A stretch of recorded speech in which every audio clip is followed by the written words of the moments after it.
Hello everyone, hearty welcome Sam's learning point. आता आपण बघत आहोत unit first standard 8 Marathi semi subject English 1.1 be the best यावरील warming up. Chitchat गप्पा गोष्टी म्हणजे तुम्हाला कोणत्याही स्पर्धेत बक्षीस मिळाले आहे का? याचं उत्तर यस आणि नो मध्ये फक्त लिहायचं नाही, किमान एक तरी सेंटेन्समध्ये वाक्य तयार करायचं आहे. त्याचं उत्तर असं आहे बघा. Yes, I got prize in drawing and handwriting in sports school, district level, first prize in drawing and second prize in handwriting competition. How did you feel at that time? त्यावेळी तुम्हाला कसे वाटले? त्याचं प्रत्येकाचं उत्तर वेगळं असू शकेल, पण योग्य आणि सोपं सहज तुम्हाला लिहिता येईल असं उत्तर मी इथे देत आहे. याचं उत्तर असेल, it was definitely a pleasure to receive the prize. It is very difficult to express the happiness in word. खरोखरच मला त्यावेळी प्राइज स्वीकारताना खूप आनंद झाला आणि हे खूप अवघड आहे मला ते तुम्हाला शब्दामध्ये सांगण्यासाठी किंवा ते शब्दामध्ये व्यक्त करण्यासाठी. प्रश्न तिसरा आहे, have you ever failed in your efforts म्हणजे प्रयत्न. तुम्ही तुमच्या प्रयत्नात कधी अयशस्वी झाला आहात का? Yes, I have failed 2 or 3 times before getting the prize, but I never give up and I always succeed by trying again. हो मित्रांनो, अगदी खरं आहे. कधीही अपयश मानायचं नसतं, पुन्हा पुन्हा प्रयत्न करायचं असतं. एक ना एक दिवस तुम्हाला यश प्राप्त होतं. हे ह्यामधून आपण शिकलो. तर क्वेश्चन नंबर 4 असा आहे, do you think we should accept success as well as failure? आपण यश आणि अपयश स्वीकारले पाहिजे असे वाटतं का तुम्हाला? याचा आन्सर असं असेल, yes, I think success and failure are 2 sides of the coin. Actually failure is the first side of success. खरं तर यश आणि अपयश हे नाण्याच्या 2 बाजू आहेत आणि वास्तविक अपयश हेच यशाची पहिली पायरी आहे.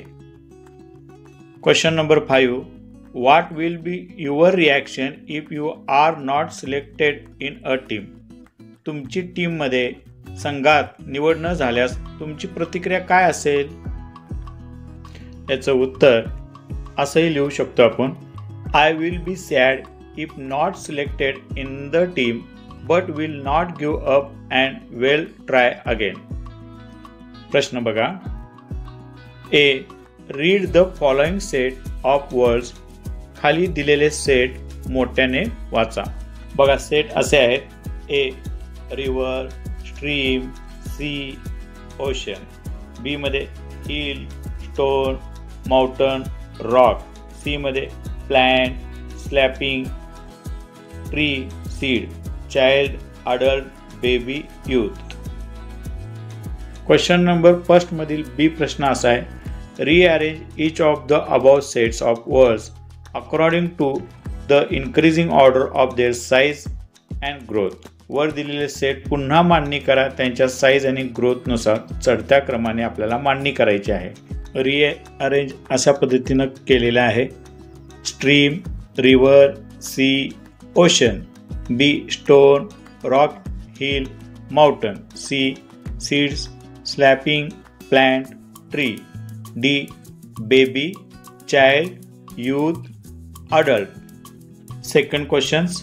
In your pre-primary classes, you must have learned the story of the lion and the mouse. Read it in English and fill in the gap using where given in the box.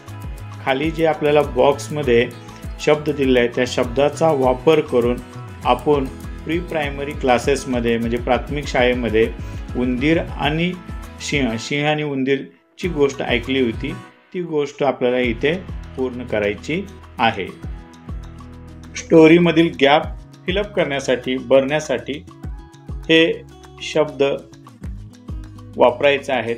Help, angrily, caught, forest, mouse, roar म्हणजे गर्जना, free, chewed, heard, laugh. इथे story आपण direct याचं उत्तर लिहूया.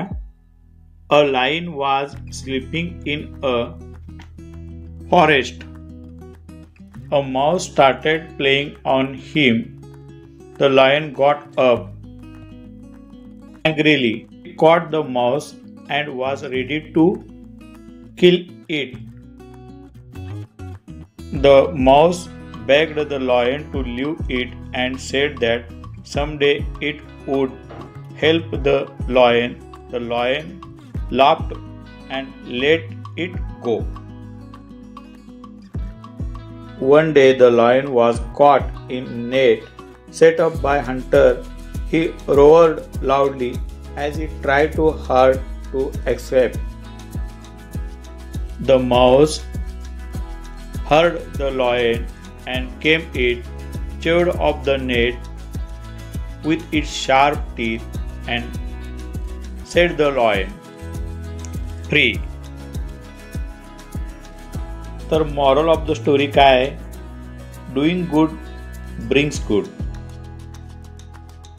तर विद्यार्थी मित्रांनो, येथे आपण इयत्ता 8वीच्या अभ्यासक्रमातील बी द बेस्ट 1.1 मधील वर्कशॉप आणि चिटचॅट अभ्यासलेलो आहोत.